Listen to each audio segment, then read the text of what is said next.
There are 3 stages of work for most writers, and the time spent on each varies with the individual. This is according to Halley and Whit Burnett in the Fiction Writer's Handbook. Halley and Whit Burnett have a pretty impressive resume to talk about fiction writing.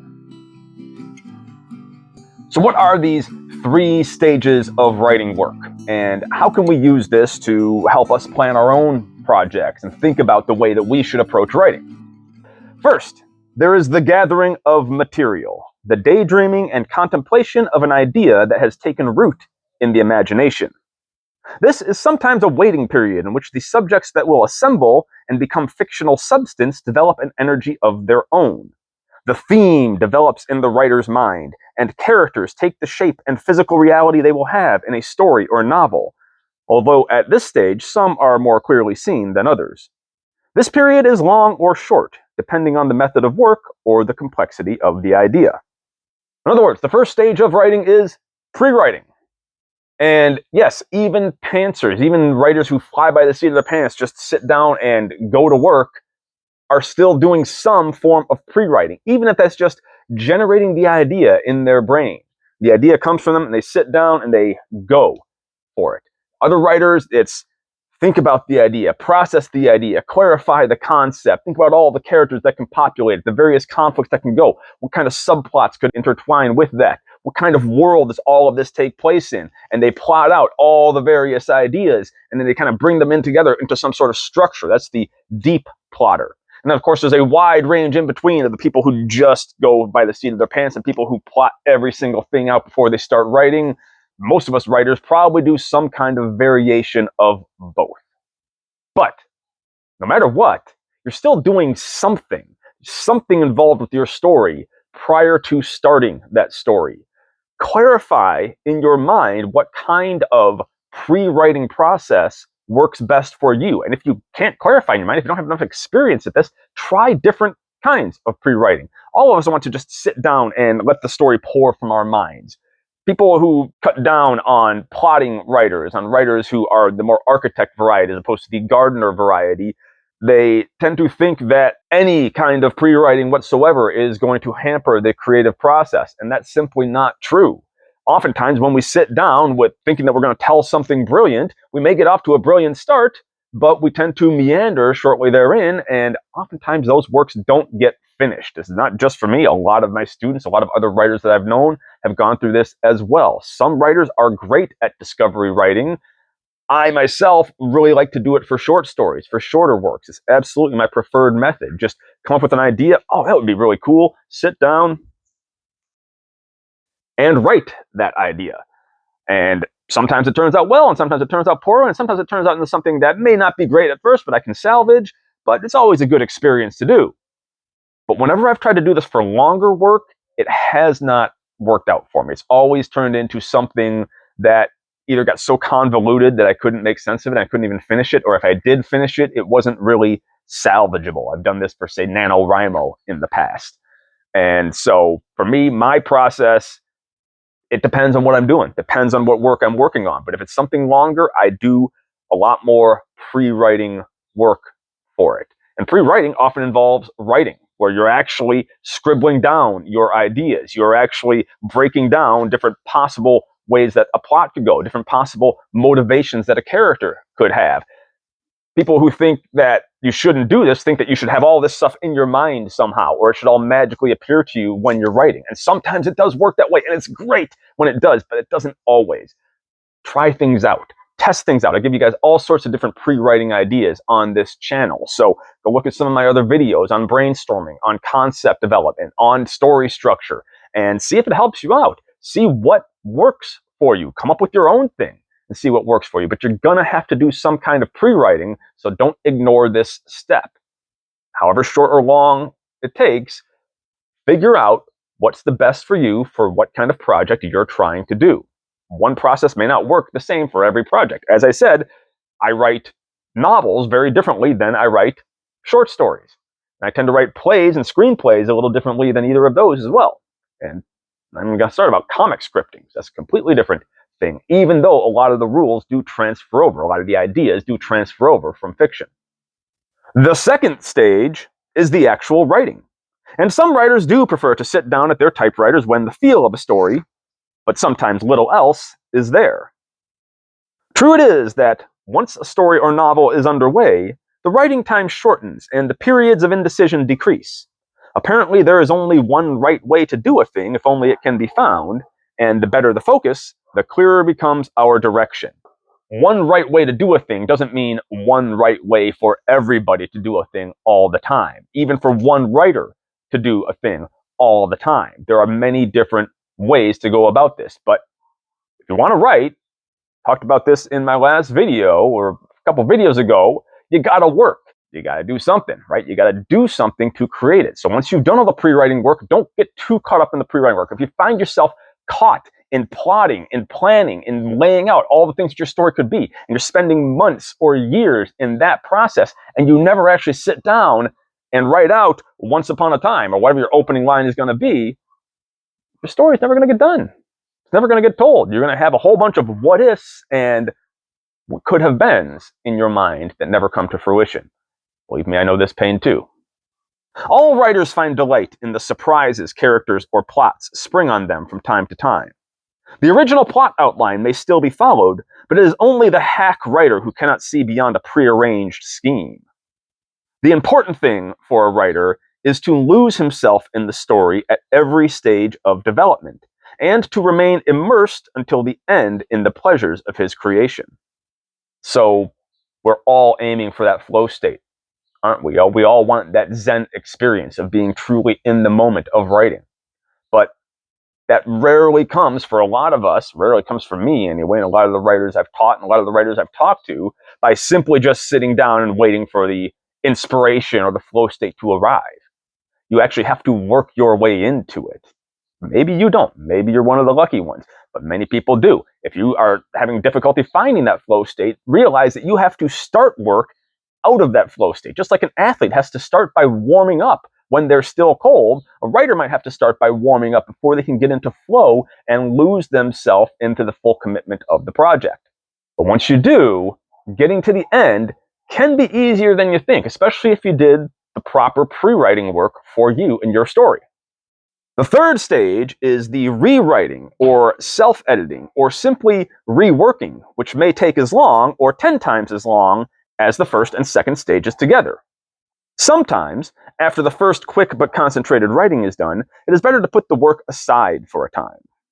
Stephen King advocates a process like this, where after you finish your first draft of a novel, you set it in the drawer for 6 weeks before you grab it again, so that you can look at it with fresh eyes. I think that's actually a good idea. 6 weeks might be a little long for some people. It depends on your project.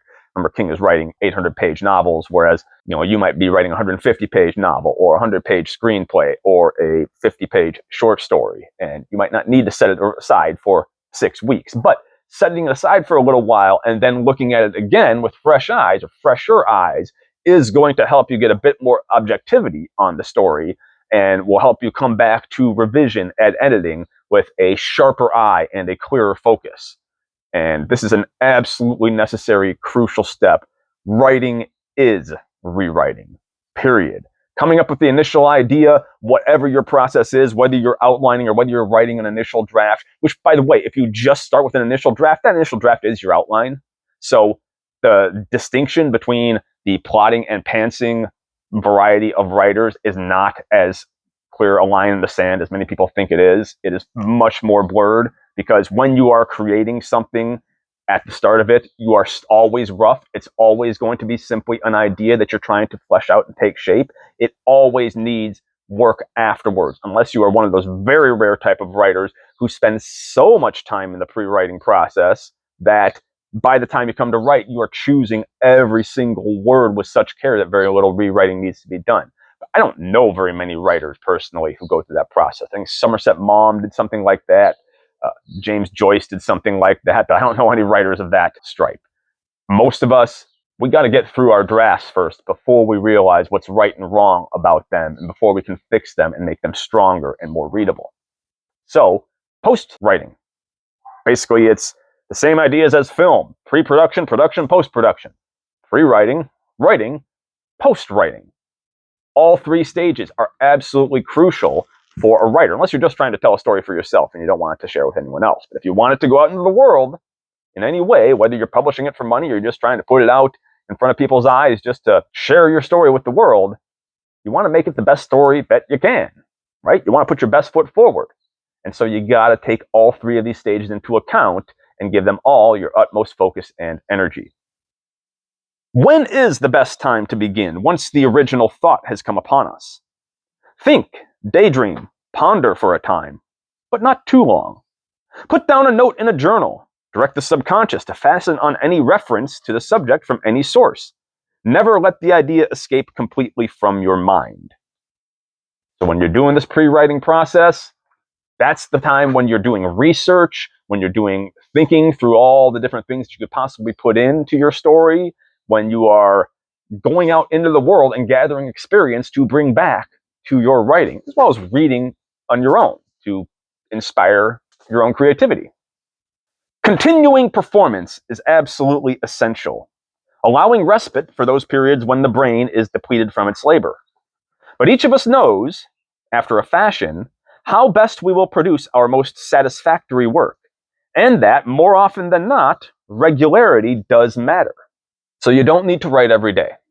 I said it, other writers say it too. Some writers do advocate for it, some writers do it. And some writers get very successful doing that. But some writers beat ourselves up, yours truly included, when we can't do that, when we fail to do it, when we procrastinate on it. But we work in cycles. Production comes in cycles too. Production is not something that you're just going to be consistent at, producing the same amount of words of the same quality every day, 365 days a year throughout your life. It's just not going to happen. We're going to have ebbs and flows, most of us anyway. We're not machines. So you need to capture those cycles where you are being productive and use that to your utmost. Really commit to your project and see it through when you are in that phase. The necessity for prolonged concentration, prolonged feeling, prolonged execution, and artistic control of one's material is obvious. Yet our attention span is only so long. Our love or anger or compassion toward our characters, as in life, cannot remain at high pitch indefinitely. One must also know when to stop and when to begin again. So know when you need a break. Not just because you're being lazy, but because you might be being burned out. Maybe the reason that you're sitting there staring at a blank cursor on your screen and you can't come up with anything is because you've been spending too much time sitting there staring at that blank cursor on your screen, and you need to do something else to take your mind off of it and come back re-inspired. Go for a walk, have a conversation with a friend, get some exercise, read something completely different from what you normally read, or try writing something completely different from what you're normally writing. Try a little writing exercise. I've got a number of those on the channel as well, just to kind of get your gears unspooled and you start working again. Then go back to your story and see what you can come up with from there. So these are just some thoughts on process. I thought these three stages are absolutely accurate. They seem kind of simplistic, but it's right on target with what we need to do. And a lot of writers don't really think so much about the pre-writing and post-writing process as they should. They certainly haven't actually tested out the various methods of pre-writing and post-writing to get to the ideal process for them. So if you haven't done that yet, get to it. If you do have that process in mind and you just haven't been doing it yet, go back to it. If you think that you have that process in mind, but for some reason you can't get into it, sometimes our processes change, our brains change, the way we approach life and approach our work changes, and you might need to adjust your process somehow. So try out something new. Anyway, that's all for me in my soapbox today, guys. This is inspiring me to get back to writing. I'm in the middle of several projects right now that I'd like to see through to fruition. A couple of them are short stories, and at least one of them is a novel that's about 40,000 words in. And, you know, I wish I could just sit with one project and stick it through all the way to the end, but my process doesn't always work like that. I need to get away and inspire my mind and go back to it sometimes. You may be the same, or you may be one of those that has the beautiful ability to commit and just stick through and not focus on anything else, and that's great. Whatever works is whatever works, but you have to discover it for yourself. All right, guys, thank you so much for joining in. Please like the video, subscribe to the channel, put your thoughts on this down below. What do you think of these three stages of writing? you think one of them is important than the others? How do you approach this? I would love to hear some other ideas on process. I don't just teach my process, I teach the processes that I've seen work for many students of mine, even if they don't work for me. I would love to hear yours, so put it in the comments below, and if you care to, consider clicking the join button, becoming a member of the channel, and you can support me for just pennies a month and get some free stuff, cheap stuff, extra stuff, pretty cool. And until next time, good luck and good writing. Peace.